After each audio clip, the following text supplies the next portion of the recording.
Apakah sudah terlihat?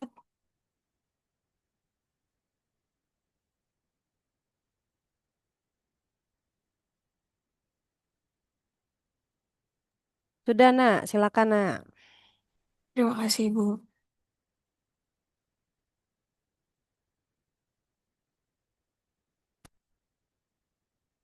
Oke. Assalamualaikum warahmatullahi wabarakatuh. Shalom, Om Swastiastu, Namo Buddhaya, dan salam kebajikan. Selamat siang teman-teman semua dan Bu Happy. Kami dari kelompok 5 ingin mempresentasikan PPT kami dengan materi aliran-aliran pendidikan dan esensi manusia dari dua perspektif.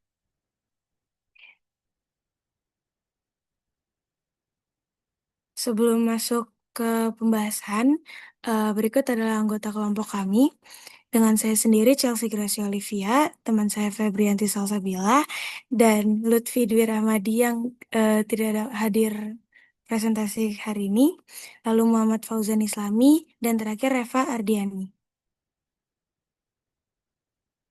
Nanti kita akan membahas semua materi yang ada di pokok pembahasan. Pertama ada pengertian hakikat ilmu pendidikan, lalu pengertian aliran-aliran pendidikan, aliran nativisme, aliran empirisme, aliran naturalisme, aliran konvergensi, dan dua aliran pendidikan di Indonesia.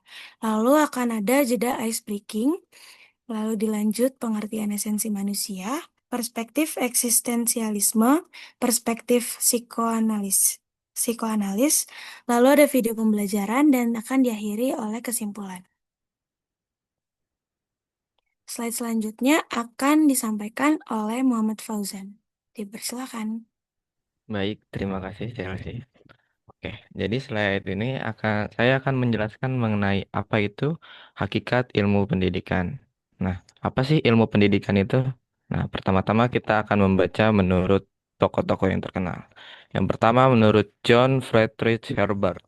Ya, ini pada tahun 1776 sampai 1841. Nah, menurut beliau, pendidikan adalah tindakan yang bertujuan untuk membentuk moralitas dan karakter manusia. Jadi bukan hanya tentang nilai dan sebagainya, tapi juga membentuk karakter dari setiap manusia dan moralitasnya mengenai bagaimana manusia itu berpikir. Lalu kalau menurut Paulo Freire dari tahun 1921 sampai 1997, menurut perkataan beliau, education is a practice of freedom. Jadi menurutnya, pendidikan adalah bagaimana cara berlatih untuk kebebasan. Seperti bagaimana kebebasan kita dalam menjalani hidup, kebebasan kita untuk mencapai kedamaian hidup dan ketentraman dalam hidup kita. Lalu kalau menurut kelompok kami, ilmu pendidikan itu adalah menjelaskan bagaimana manusia belajar dan berkembang, serta bagaimana pendidikan dapat membantu mencapai perkembangan itu secara optimal. Jadi, seperti ilmu pendidikan itu adalah sebuah ilmu yang mempelajari bagaimana seharusnya manusia belajar dan berkembang, seperti apa saja yang cocok untuk manusia kategori itu, metode-metodenya, dan bagaimana dia berkembang. Karena tidak semua manusia memiliki metode dan kecocokan yang sama, dan memiliki tingkat yang berbeda-beda. Oke, next, selanjutnya.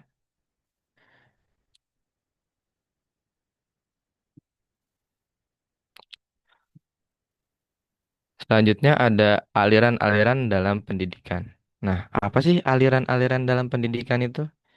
Aliran-aliran pendidikan adalah pandangan atau paham filosofis yang menjelaskan bagaimana seharusnya proses pendidikan berlangsung, seperti tujuan, metode, dan peran guru maupun peserta didik dalam pandangan-pandangan di masing-masing aliran.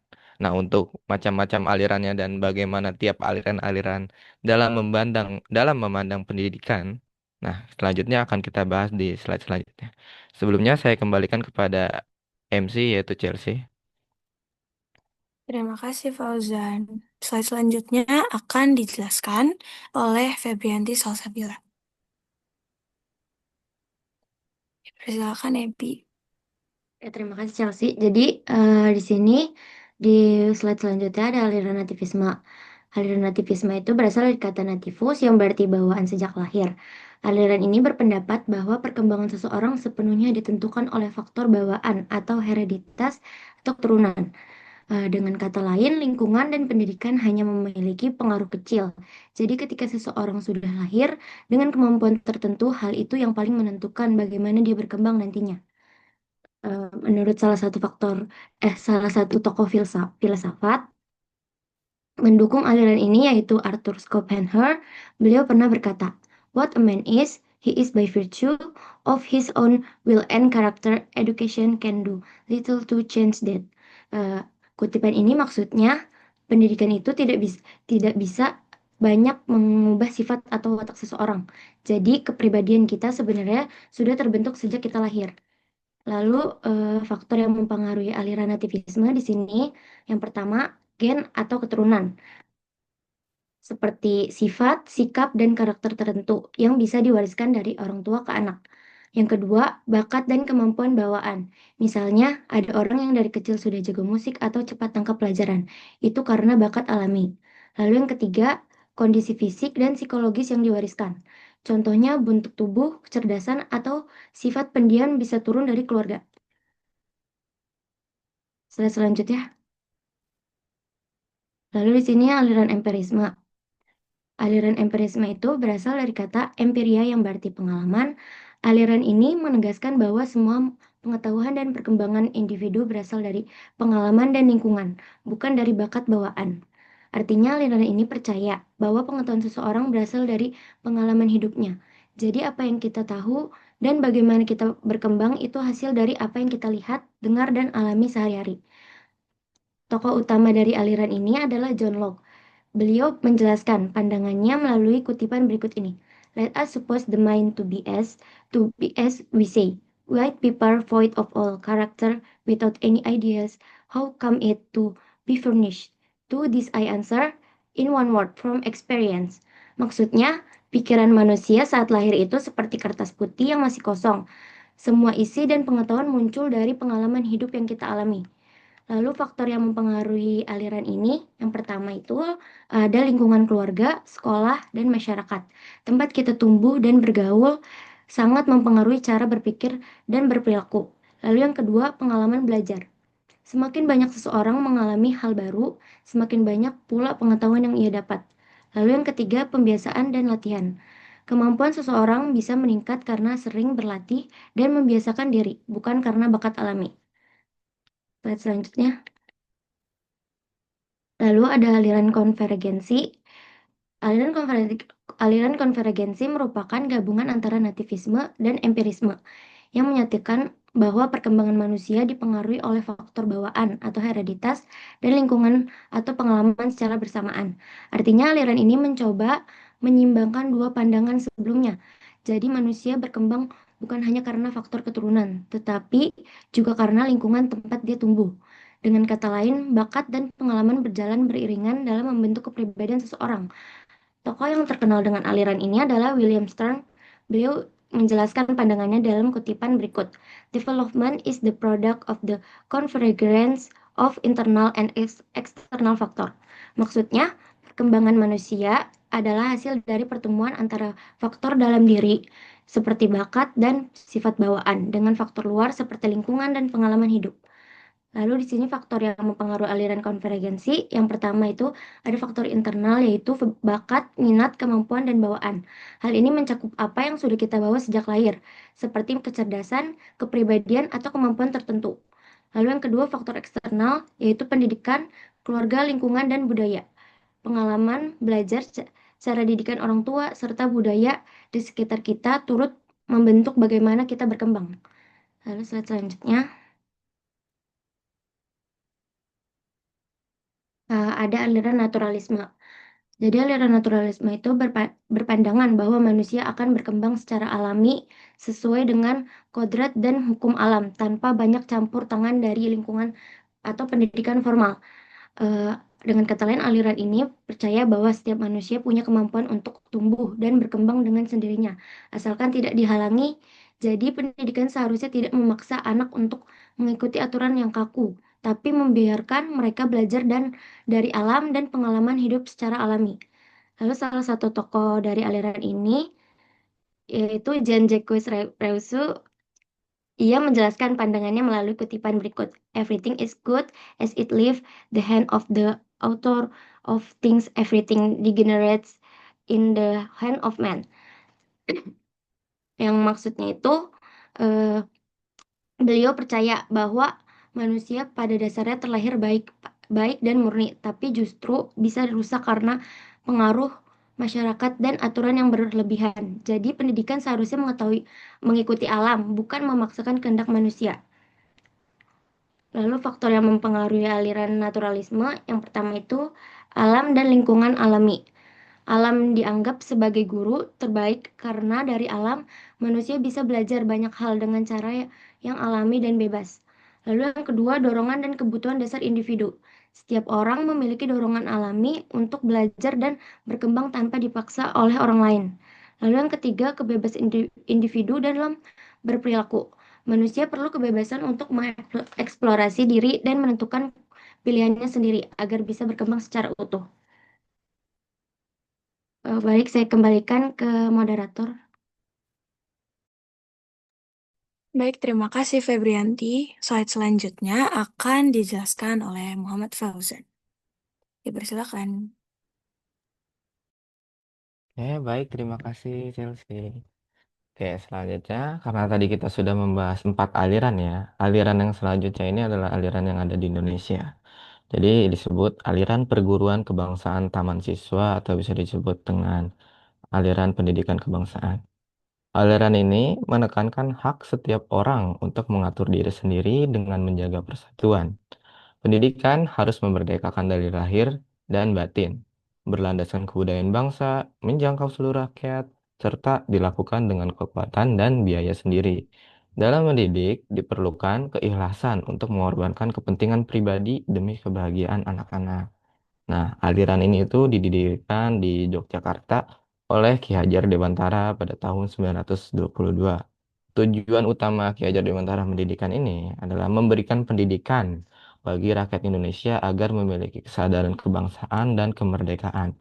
Karena latar belakangnya pada saat itu adalah kita sedang dalam masa penjajahan, di mana pendidikan itu tidaklah merata hanya untuk kaum bangsawan dan kolonial saja.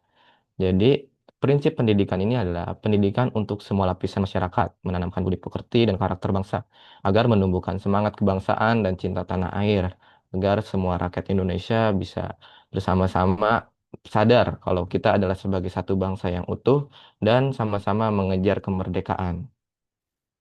Nah, tujuan akhirnya ini yaitu mewujudkan bangsa Indonesia yang merdeka lahir dan batin, berkepribadian Indonesia dan bertanggung jawab terhadap bangsanya. Lalu slide selanjutnya.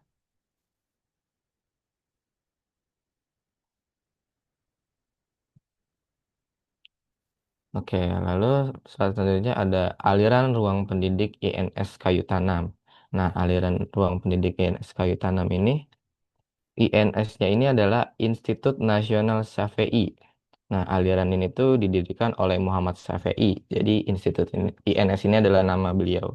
Nah, aliran ini tuh merupakan ruang pendidikan meliputi berpikir logis dan rasional, menumbuhkan keaktifan dalam belajar, mengutamakan pendidikan bagi masyarakat, kayak memperhatikan pembawaan atau potensi anak, serta menantang intelektualisme yang hanya menekankan pada kemampuan berpikir tanpa memperhatikan aspek praktis dan sosial. Jadi, eh, aliran ini tuh didirikan pada tahun 1926 di Kayu Tanam, karena itu namanya aliran ruang pendidik INS Kayu Tanam. Nah, tujuan utama dari Muhammad Syafi'i mendirikan aliran ini tuh hampir mirip seperti mirip Ki Hajar Dewantara, yaitu mendidik generasi Indonesia yang cerdas, terampil, mandiri, dan berjiwa kebangsaan tanpa bergantung pada sistem pendidikan kolonial Belanda, yang mana kita dibedakan pada masa itu, hanya kaum-kaum atas saja yang bisa merasakan pendidikan. Nah, perbedaannya adalah pada kaum pada aliran Ki Hajar Dewantara itu lebih mengedepankan moral dan karakter agar kita bangsa Indonesia bisa sadar kalau kita adalah bangsa yang utuh dan satu dan harus segera mempercepatkan kemerdekaan agar tidak berlangsung-langsung penderitaan yang sudah kita alami. Sedangkan untuk aliran pendidik INS Kayu Tanam itu mengedepankan skills khusus. Jadi lebih ke arah kemampuan-kemampuan yang bisa digunakan dalam kehidupan sehari-hari sesuai dengan mereka tuh memiliki prinsip belajar dengan bekerja atau bisa dibilang learning by doing. Jadi mereka menekankan keterampilan hidup kayak life skill gitu seperti pertanian, kerajinan, dan teknik. Karena mereka lebih mengedepankan masalah ekonomi pada saat itu. Jadi diberikan pendidikan yang mencukupi bagi bangsa-bangsa Indonesia agar bisa menjaga kualitas pendidikan bangsa Indonesia menjadi lebih setara lagi dengan pendidikan kolonialisme, tapi lebih dikurangkan lagi lebih tidak ditekankan bagian moral dan karakteristiknya tidak seperti Ki Hajar Dewantara. Oke, itu sekian dari saya. Selanjutnya akan saya kembalikan lagi kepada MC. Oke, terima kasih Fauzan. Selanjutnya kita akan masuk ice breaking. Apakah suara saya cukup terdengar? Oke, sistem ice breaking ini nanti kalian bisa raise hand aja untuk menjawab.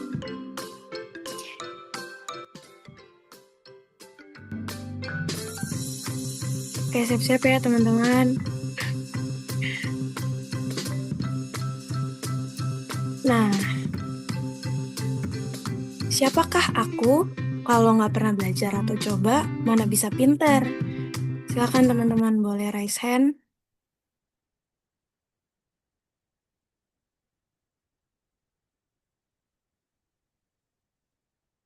Oh, pertama ada Zulfa nih.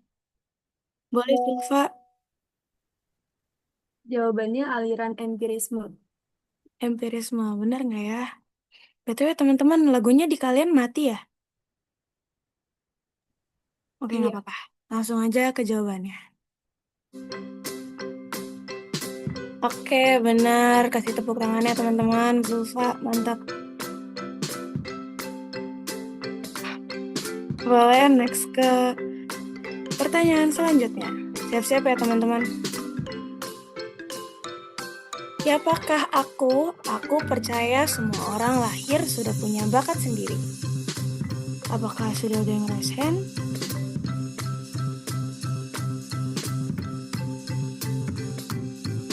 Nadia Gertruida. Boleh on mic? Jawabannya aliran nativisme. Nativisme. Mari kita cek. Oke, bener.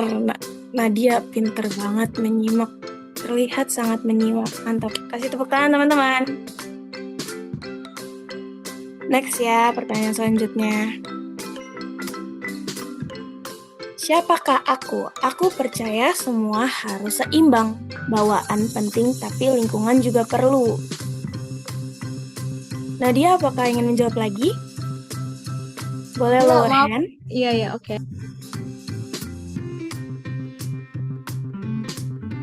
Siapa yang paling atas nih? Wih, Zulfa lagi. Boleh Zulfa? Jawabannya aliran konvergensi. Aliran konvergensi, bener nggak ya? Bener, 100 buat Zulfa. 200 sekarang udah 2 kali jawab. Masih ada soal nggak ya? Masih ada nih teman-teman. Ayo jangan mau kalah, yang lainnya jawab juga. Wih, Revina udah raise hand. Boleh Revina langsung on mic aja. Jawabannya naturalisme. Naturalisme. Mari kita cek. Aku suka belajar di alam, gak suka diatur. Benar, boleh kasih tepuk tangan ya teman-teman. Sayangnya sesi ice breaking sudah habis. Terima kasih teman-teman untuk antusiasnya. Nah, kita akan masuk ke esensi manusia dari dua perspektif yang akan dijelaskan oleh Fauzan.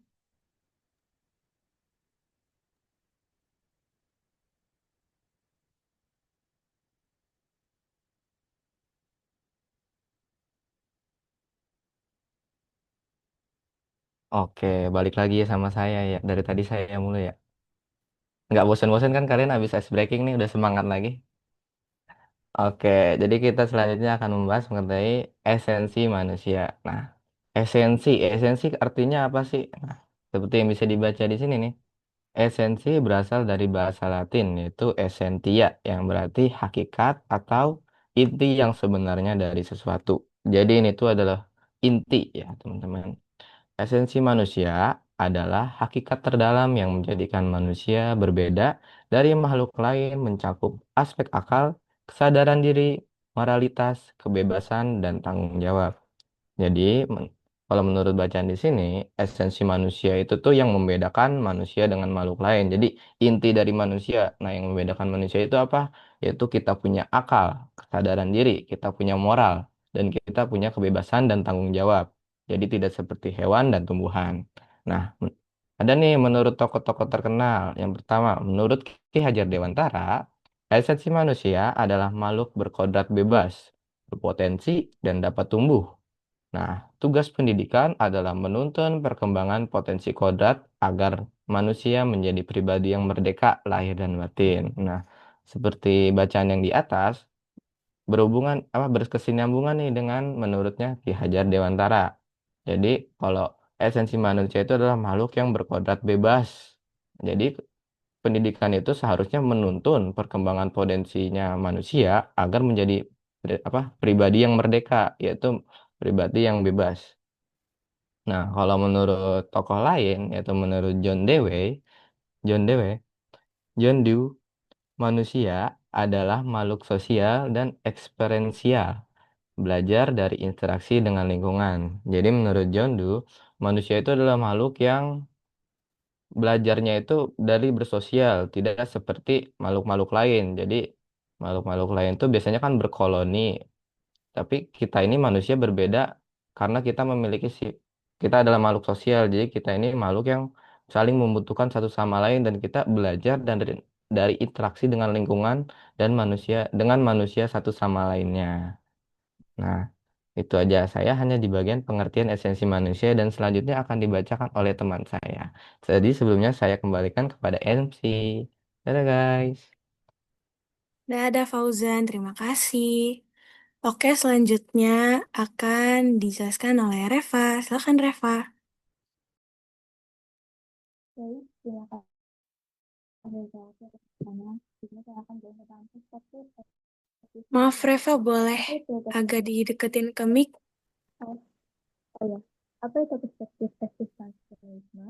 Itu berasal dari bahasa Latin yaitu existere yang berarti muncul, Mohon maaf, ada suaranya atau kurang tampil kedengeran. keluar. Reva,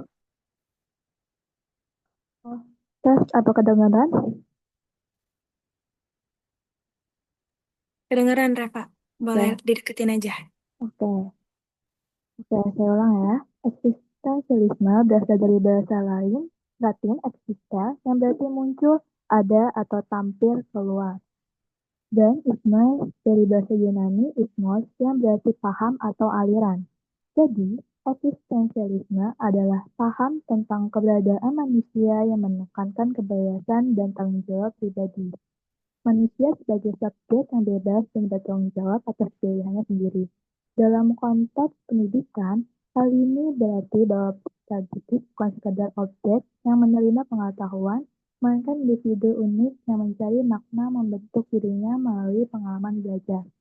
Jadi, fokusnya bukan hanya pada transfer ilmu, tetapi pada pengembangan kepribadian, kebebasan berpikir, dan kesadaran. Nah, next.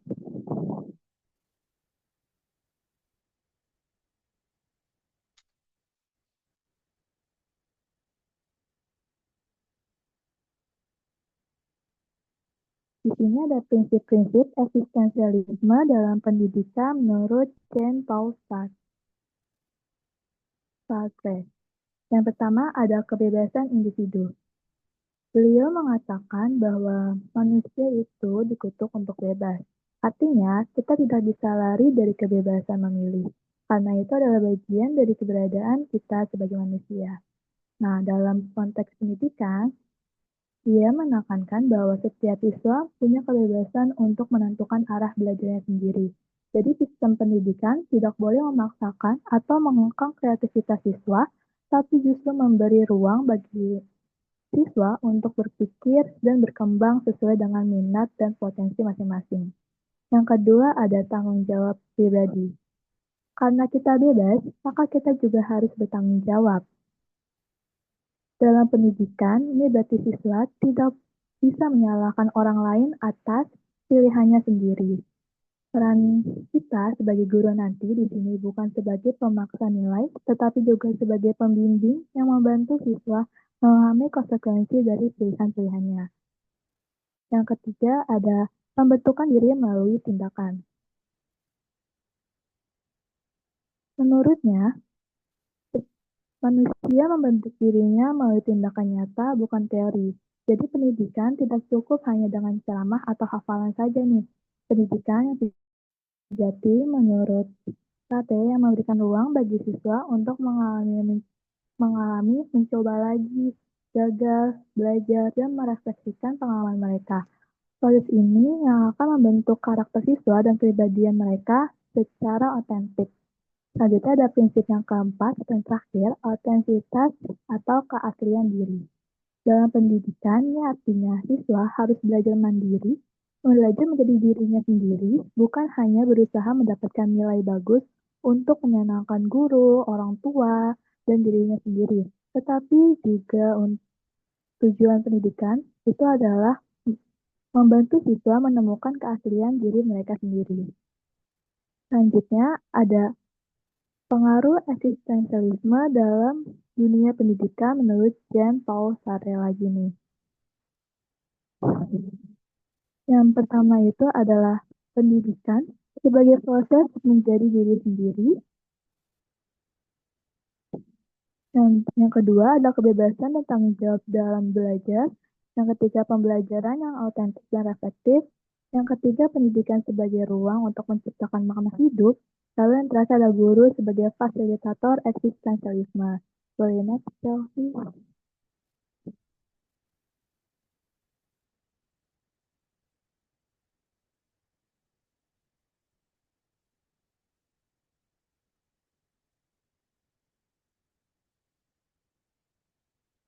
Yang kedua ada perspektif psikoanalis. Psikoanalis berasal dari dua kata Yunani dan Latin, yaitu psiko, berarti jiwa, mental, atau pikiran, dan analis, berarti penguraian, penyelidikan, atau pemecahan menjadi bagian-bagian kecil untuk dipahami. Jadi secara harfiah, psikoanalis artinya analisis atau penyelidikan terhadap jiwa manusia. Freud menegaskan bahwa pendidikan tidak hanya bertujuan mengajar pengetahuan, tetapi juga memahami dan membimbing perkembangan kepribadian anak secara utuh.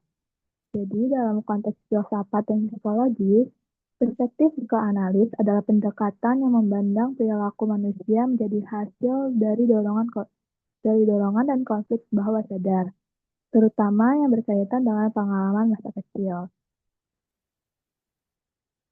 Menurut Sigmund Freud, memandang manusia sebagai makhluk yang berperilakunya tidak hanya dipengaruhi oleh kesadaran, pikiran sadar, tetapi juga oleh bawah sadar, yaitu bagian jiwa yang berisi dorongan keinginan dan konflik batin yang tersembunyi. Struktur kepribadian menurut Freud, manusia dibagi menjadi 3, yaitu ada yang pertama, id, bagian yang berisi keinginan dan dorongan alami seperti ingin makan, tidur, marah, atau senang. Selalu ingin puas dengan cepat tanpa memikirkan apakah benar atau salah. Contohnya itu adalah anak kecil yang menangis karena ingin mainan saat itu juga. Yang kedua ada ego, bagian yang berpikir secara relatif dan logis. Tugasnya ini menyeimbangkan antara keinginan, id, dan aturan superego. Contohnya itu kita ingin main, tapi menunda karena harus belajar dulu. Nah, yang terakhir ada superego. Bagian ini berisi nilai moral dan hati nurani, membuat kita tahu mana yang baik dan mana yang buruk. Contohnya, kamu merasa bersalah setelah berbohong kepada teman. Boleh next, Chelsea?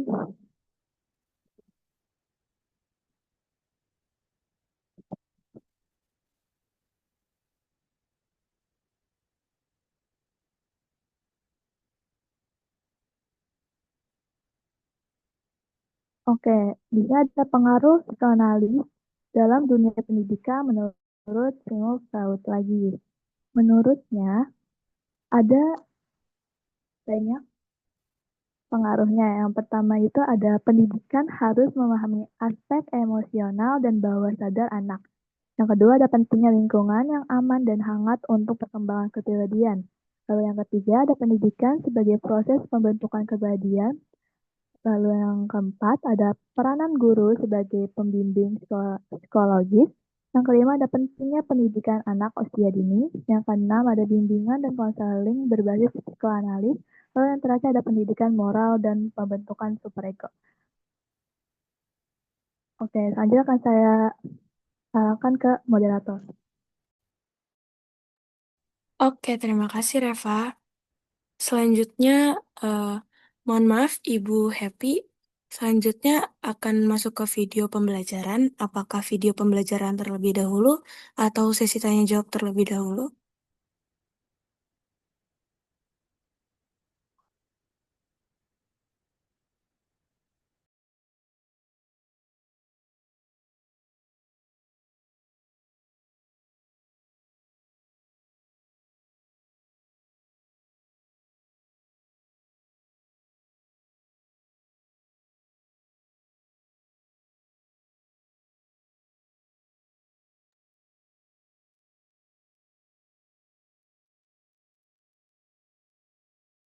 Oke teman-teman, untuk mempersingkat waktu, kita nonton video pembelajarannya dulu ya.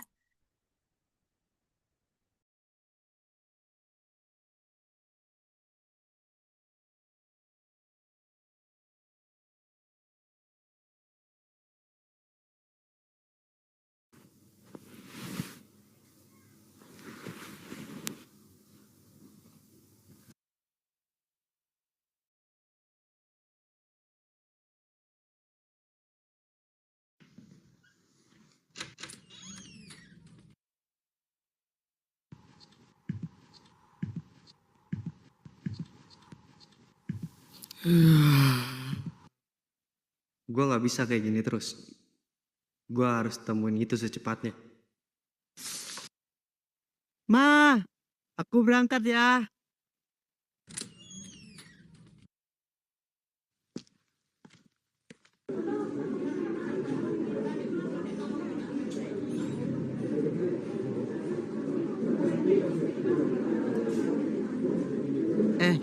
Lu udah ngerjain MTK kan?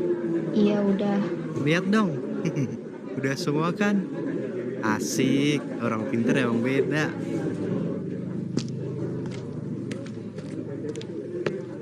Oi, ikut main bola gak? Kurang satu orang nih. Gak dulu dah, gue mah gak jago kayak lo. Wes, ngoding apaan nih? Enak banget ya punya skill kayak lo.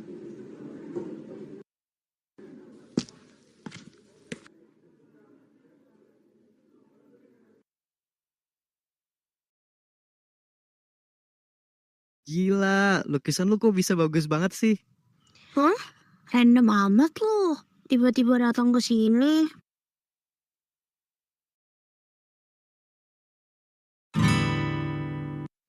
Jadi gimana? Lu mau belajar gitar juga nggak? Enggak ah, gue mah gak akan bisa. Lu mah enak, punya bakat. Lah gua.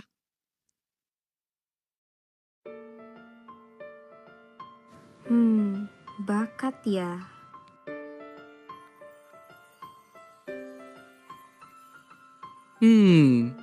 Bakat ya?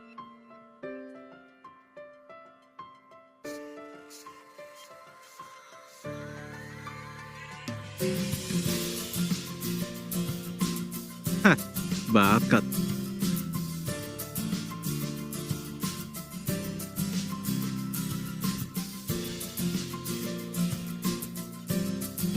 Hah? Bakat.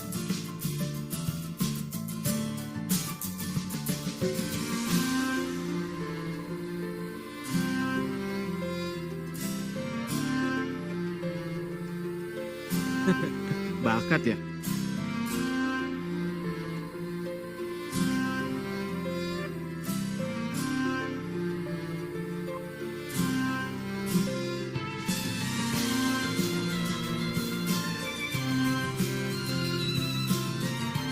Lu salah. Lu salah. Hah, lu salah. Lu salah. Lu salah, bro. Ini bukan bakat, ini kerja keras gua. Nah, ini dia yang gue cari. Gue punya banyak keinginan. Tapi ternyata yang kurang hanyalah kerja keras untuk mengejarnya.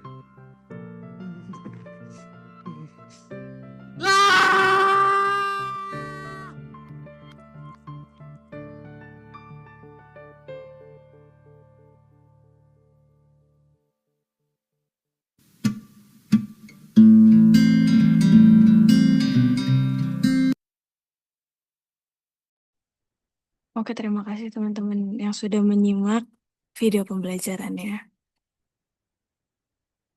Sebelum masuk kesimpulan, kita akan buka sesi tanya jawab dulu sepertinya ya.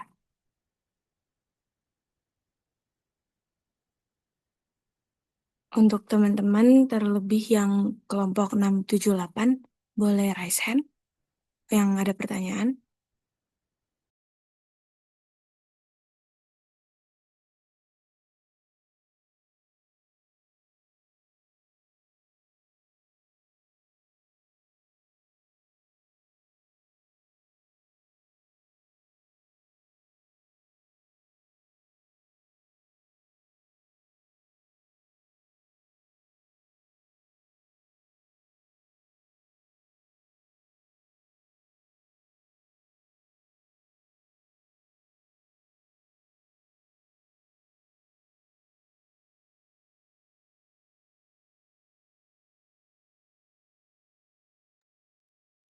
Boleh dari yang paling atas, Rizka Ramadhani, pertanyaannya.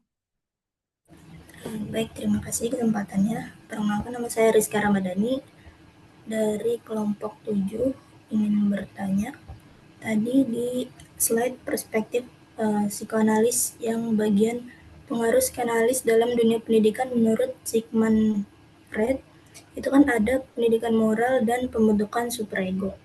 Nah, saya mau tanya, dengan cara seperti apa sih psikoanalis itu dalam dunia pendidikan mengaruhi pembentukan superego? Terima kasih. Oke, terima kasih Rizka Ramadhani. Boleh dilanjutkan pertanyaannya, Zaskia Trihafsari. Baik, terima kasih atas kesempatannya. Perkenalkan, saya Zaskia Trihafsari dari kelompok 8 izin bertanya. Kan tadi sudah dibahas tentang aliran-aliran pendidikan. Nah, menurut kalian, aliran mana yang paling sesuai dengan sistem pendidikan di Indonesia saat ini? Dan berikan alasannya. Terima kasih. Oke, terima kasih Zaskia. Boleh dilanjut, Vidya Fauzia. Baik, terima kasih. Perkenalkan, saya Vidya Fauzia dari kelompok 7.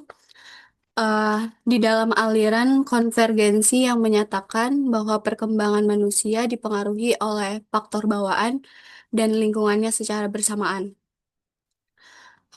Eh, Bakat yang dibawa sejak lahir itu kan tidak akan berkembang dengan baik tanpa adanya dukungan dari lingkungan yang sesuai ya. Bagaimana interaksi antara faktor bawaan dan lingkungan mempengaruhi perkembangan seorang anak yang memiliki potensi ataupun bakat, namun tumbuh di lingkungan yang kurang mendukung.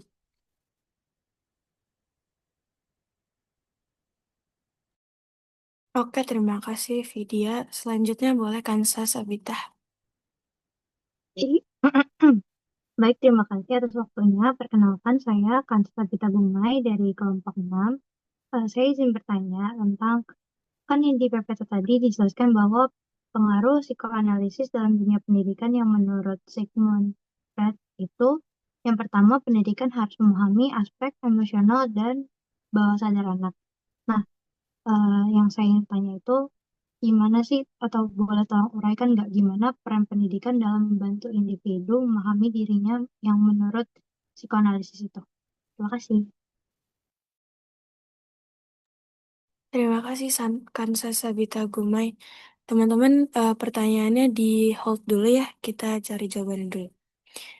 Terima kasih teman-teman yang sudah bertanya.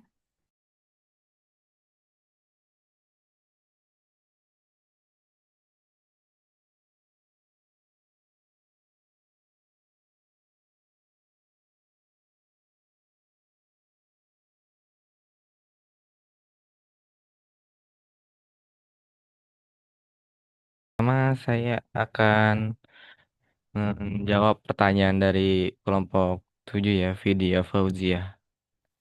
Sebelumnya saya izin konfirmasi pertanyaan. Tadi Vidya bertanya bagaimana interaksi antara faktor bawaan dan lingkungan memengaruhi perkembangan seorang anak yang memiliki potensi atau bakat, namun tumbuh di lingkungan yang kurang mendukung. Betul begitu, Pak Vidya? Betul.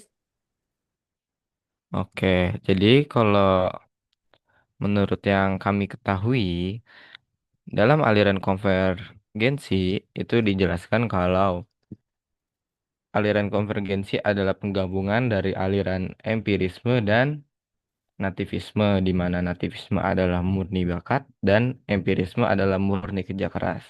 Jadi aliran konvergensi adalah aliran yang menggabungkan keduanya, yaitu bakat dari lahir dan lingkungan yang memadai. Jadi kalau gimana pertanyaannya tadi, gimana kalau orang punya bakat tapi lingkungan dia nggak memadai, misalnya orang berbakat tapi kekurangan dana dan sebagainya. Nah, jadi kalau misalnya ada orang, jadi kalau menurut aliran konvergensi, keduanya harus dalam kondisi yang seimbang, di mana bakat dan lingkungan. Jadi jika ada yang tidak seimbang, misalnya bakatnya ada tapi lingkungannya tidak memadai, maka itu akan menimbulkan ketidakoptimalan dalam pendidikannya. Jadi tidak optimal gitu. Kemampuannya jadi tidak berkembang secara baik karena tidak disokong atau disupport oleh lingkungan sekitarnya, bisa misalnya dari orang tua, dari sekolah atau dari pergaulannya. Kalau sebagai contoh misalnya ada orang yang memiliki bakat dalam dan memiliki bakat dan minat dalam mengoding atau coding-coding lah. Tetapi apa pantangan yang dia miliki dalam lingkungannya itu bukan support dari orang tuanya atau teman-temannya, tapi pantangannya adalah pantangan ekonomi ya. Orang yang sangat suka ngoding tapi pantangan dia adalah tidak memiliki laptop. Jadi itu bisa dibilang sangat berpengaruh besar ya. Karena bisa dibayangkan orangnya ngoding, dia sudah nonton banyak video cara mengcoding gitu loh. Step by step, bahasa ini, bahasa itu, tapi tetap aja dia nggak punya laptop buat mensupportnya. Nah, itu salah satu contoh dari bakat dengan ini ya lingkungan. Jadi tidak tersupport gitu loh. Jadi tidak optimal, tidak sebagus jika keduanya sama-sama seimbang. Apakah terjawab sejauh ini, Vidya? Oke, terjawab. Berarti harus imbang ya antara bakat dan lingkungannya. Iya, betul. Terima kasih. Iya, sama-sama. Oke.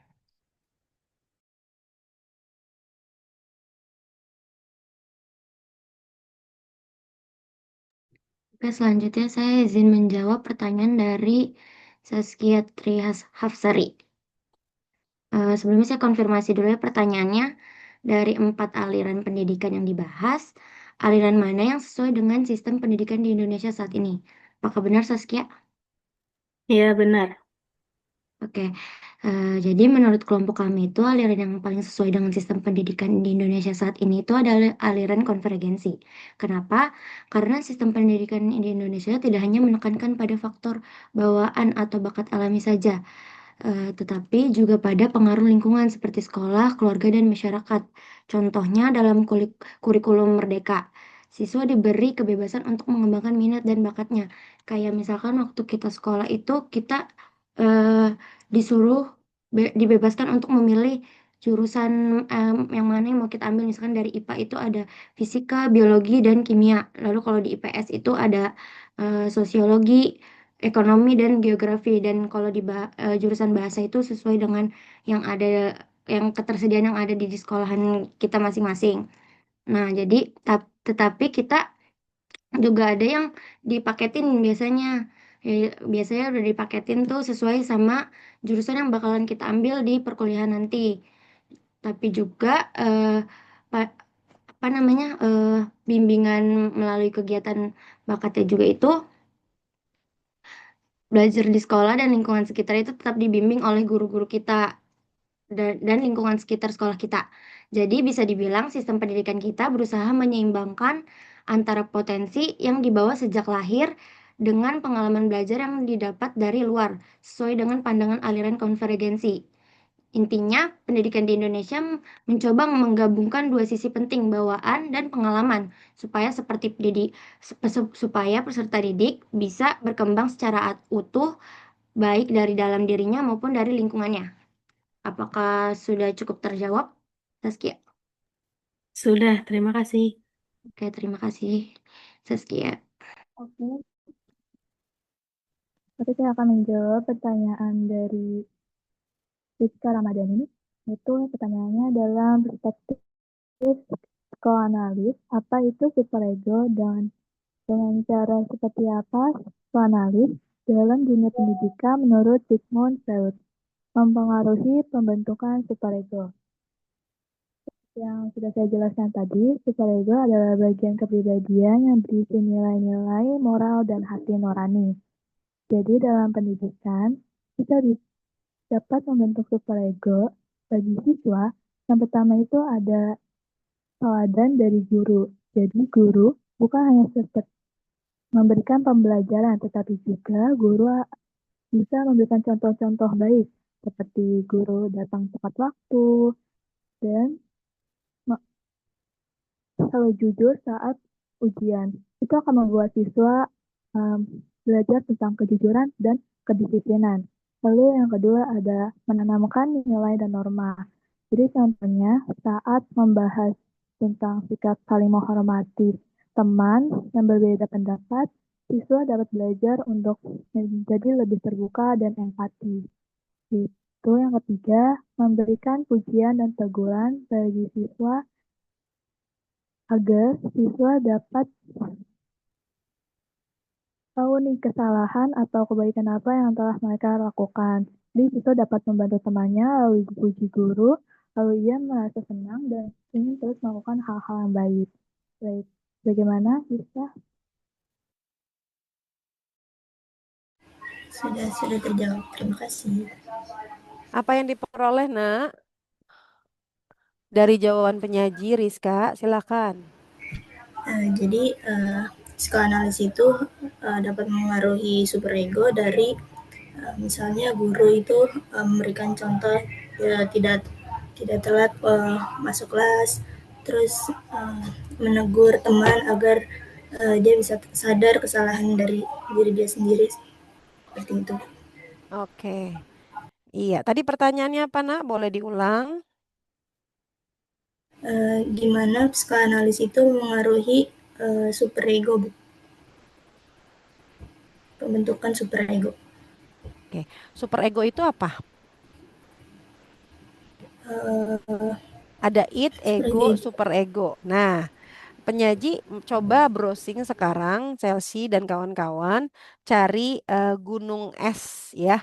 Gunung es menurut Sigmund Freud. Nah, nanti untuk membahas pertanyaan Rizka bisa ke sana. Id, ego, superego. Pertanyaan Rizka tentang superego ya? Iya, Bu. Oke.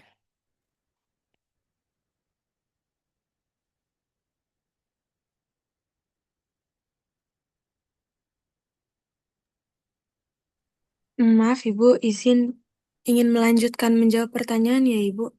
Ya, masih pertanyaan Rizka dulu, belum terjawab.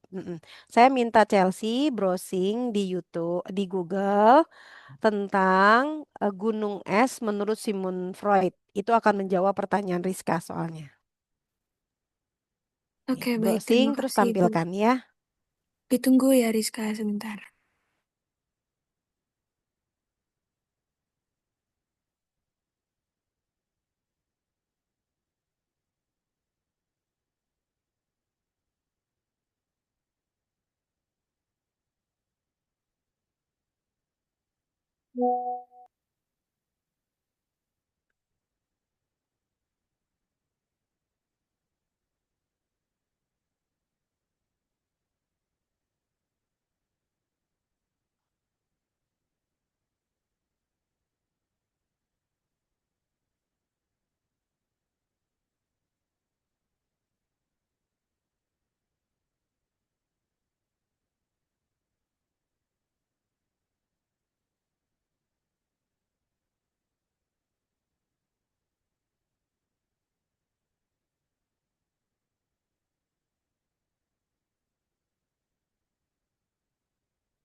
Sudah ketemu Chelsea?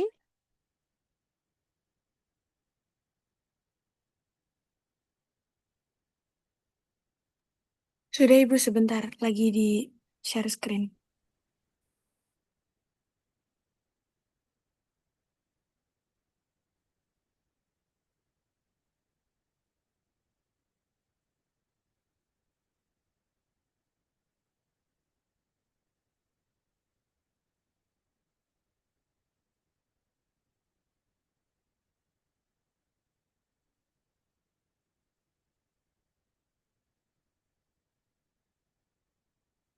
Tunggu dulu ya. Saya sambil ngajar soalnya. Sambil nguji tesis juga ini. Oke, gimana? Ketemu Chelsea?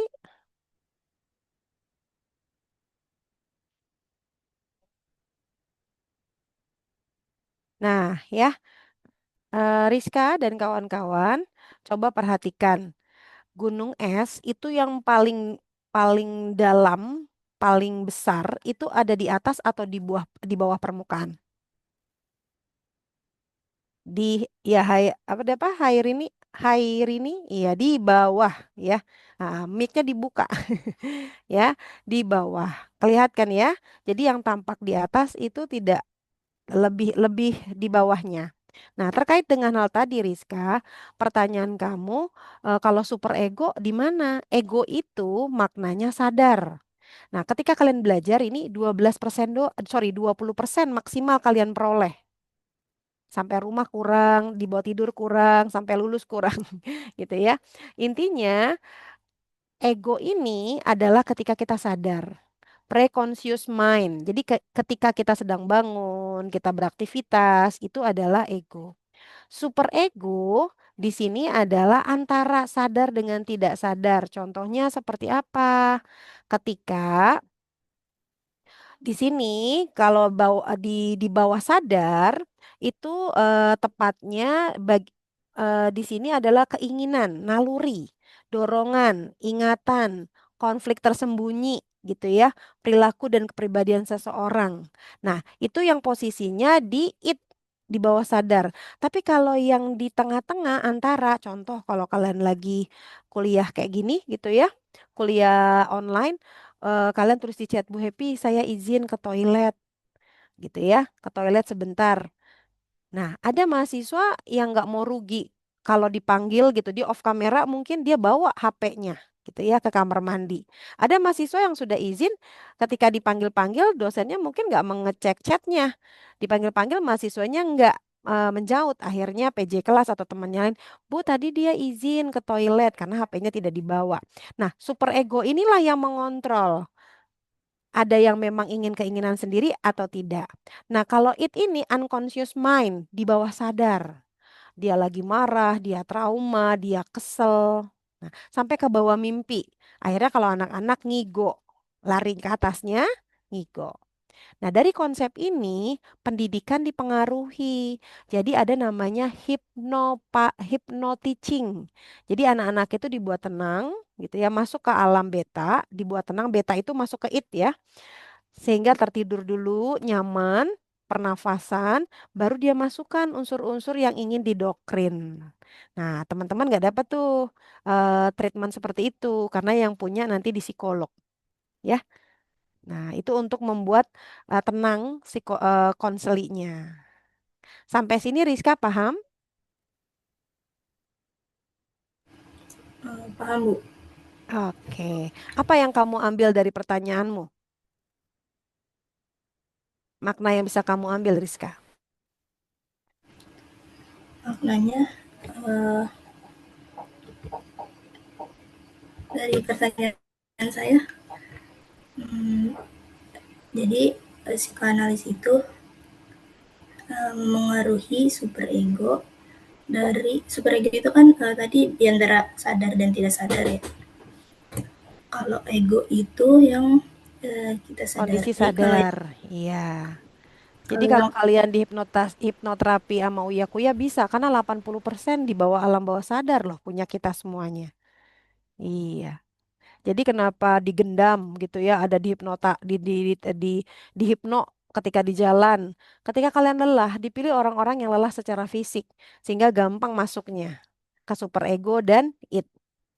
Sampai misalkan ATM-nya diarahkan gitu, dapat WhatsApp, nanti dapat hadiah, kirim ini, kasih nomor PIN, itu dibuat kalian terdesak-terdesak dengan iming-iming.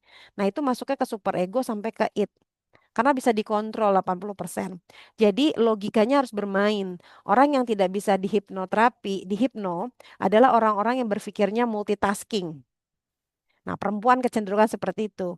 Karena dari kecil terbiasa bangun pagi, bantu orang tua, siap ke sekolah, nyiapin sarapan. Bagi anak-anak yang multitasking. Nah, itu hasil riset. Ya, oke. Nanti banyak baca lagi ya. Karena memudahkan. Penyaji juga sepertinya ini perlu ditambahkan ya. Di makalah dan PPT. Oke, Rizka. Mm-mm. Saya tidak banyak membahas ini karena mahasiswa MIPA gitu ya. Jarang kalian akan gunakan. Tapi nanti kalau kalian jadi guru, perlu hypno teaching namanya. Nah, itu harus ikut pelatihan ya. Mbak Happy aja baru basic jadi hipnotis. Serem nih. Iya, bisa hipnotis orang. Tapi baru basic. Oke, terima kasih Chelsea dan kawan-kawan. Kita beli applause untuk Rizka. Oke. Dilanjut pertanyaan yang terima kasih Bu keberapa? Chelsea, Febrianti? Izin ini ya Bu, stop share screen. Boleh. Mm-mm. Yang bertanya boleh raise hand yang belum dijawab. Yang sudah dijawab tidak perlu raise hand lagi. Terima kasih Ibu tadi sudah dibantu pemahamannya mengenai Iya. superego. Selanjutnya tadi yang belum tinggalkan Sasabita ya. Kan saya? Oke, silakan. Aku izin jawab pertanyaannya. Sebelumnya pertanyaannya apa peran pendidikan dalam membantu individu memahami dirinya menurut psikoanalisis? Apakah benar? Betul, Chelsea. Oke kan, saya izin menjawab. Jadi menurut pandangan psikoanalisis, pendidikan itu punya peran penting buat bantu seseorang lebih kenal sama dirinya sendiri. Seperti yang tadi sudah dibahas di PPT kami. Lewat jadi tuh peran pentingnya bisa melalui proses belajar dan bimbingan. Seseorang bisa memahami perasaan, dorongan, atau bahkan konflik batin yang mungkin gak disadari sebelumnya.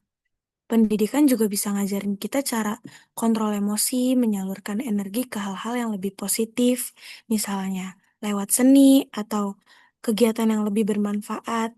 Jadi intinya pendidikan itu nggak cuma soal mengasah otak, tapi juga bisa membantu berkembang secara emosional dan memahami siapa diri kita sebenarnya. Apakah menjawab Kansa Sabita Gumai? Berarti maksudnya itu kan dibilang tadi kalau pendidikan itu bukan hanya otak, berarti juga membantu kita mengontrol emosinya itu bisa lewat seni, terus habis itu lewat bimbingan. Mungkin bimbingannya seperti kayak konseling gitu ya dari BK kalau di sekolah. Iya, Atau juga kalau misalnya ada konflik batin, apakah seperti itu? Ya betul, jadi bisa dieksplor, mengeksplor diri itu bisa melalui pendidikan. Karena pendidikan itu kan ada yang masuk ke ranah seni atau sport, itu kan masih termasuk pendidikan juga, pembelajaran juga. Seperti itu kan, Sa. Oke, baik. Terima kasih. Terima kasih juga. Ini pertanyaannya sudah dijawab semua ya, teman-teman. Aku izin lanjut untuk membahas kesimpulan.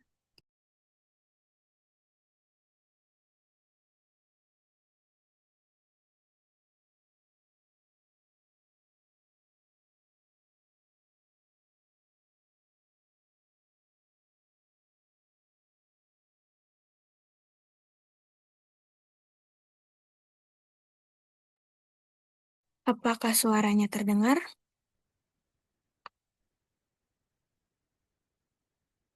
Halo, Terdengar.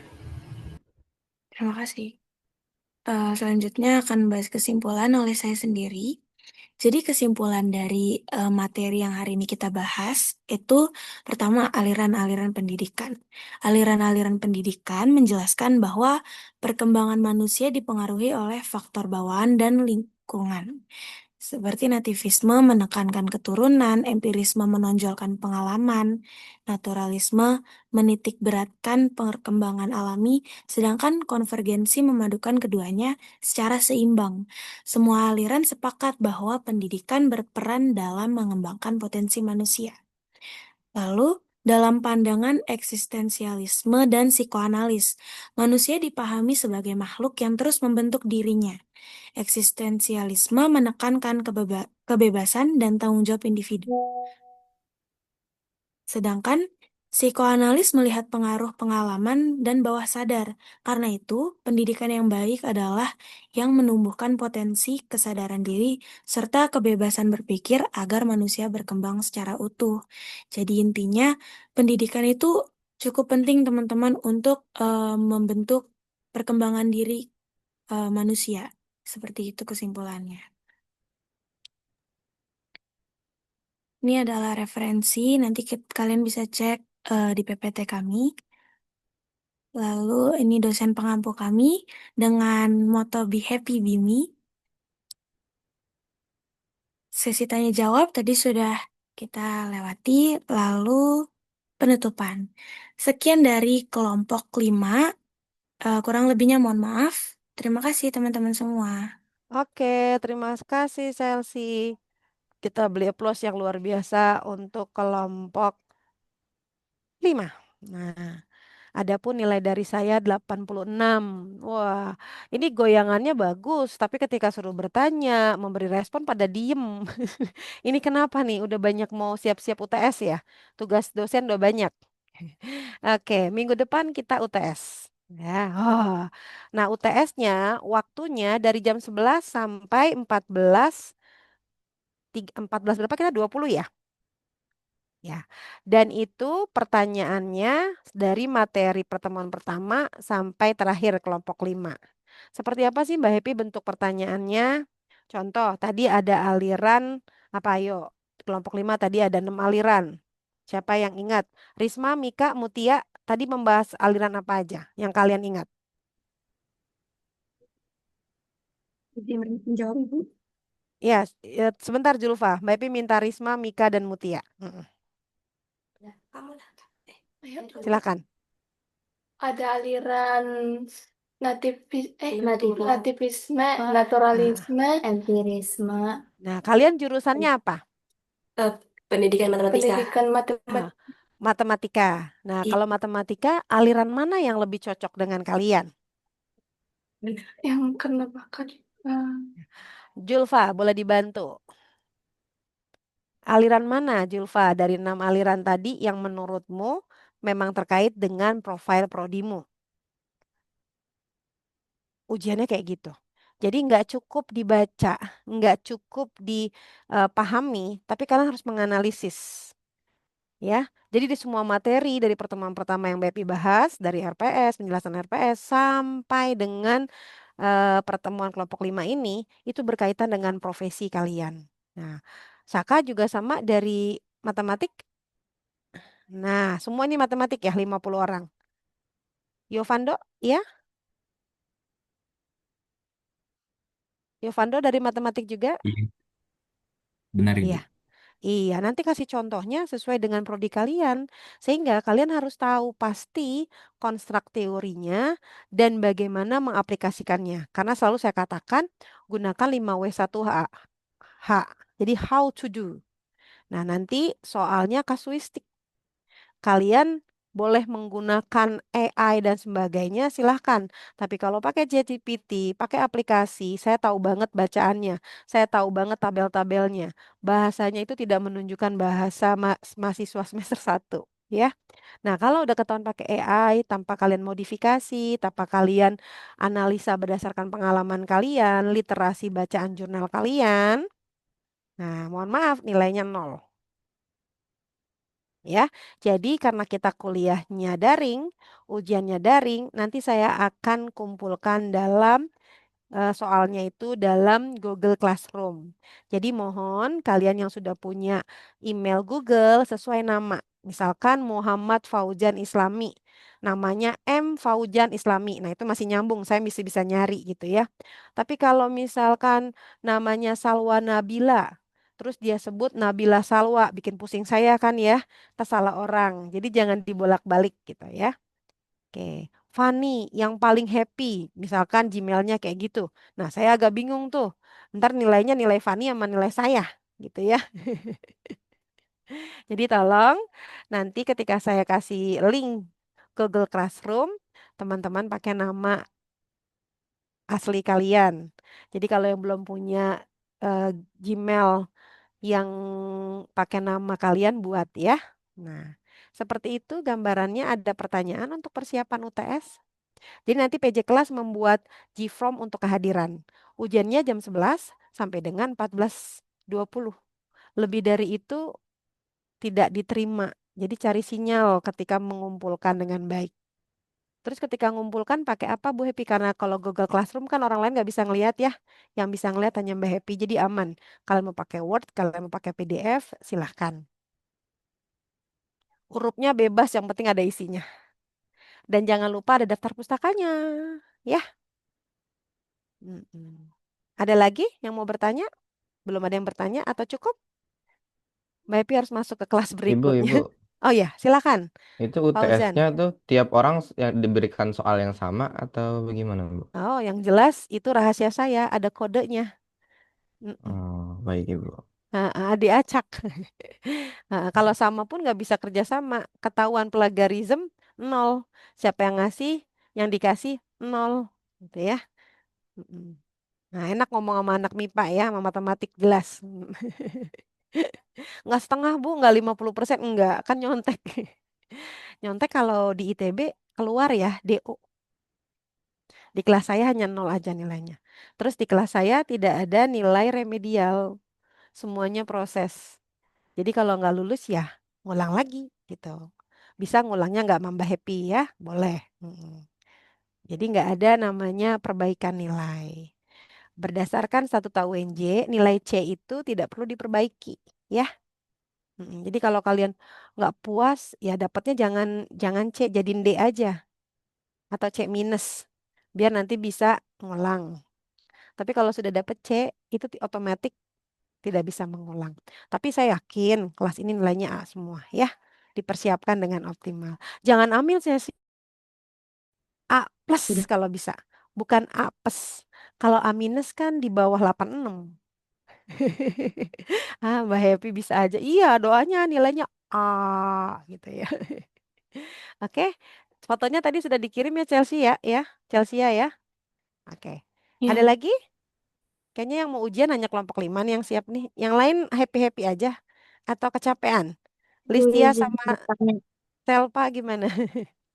Bu Mana Happy. Nur Fitri? Silakan. Terima kasih Bu.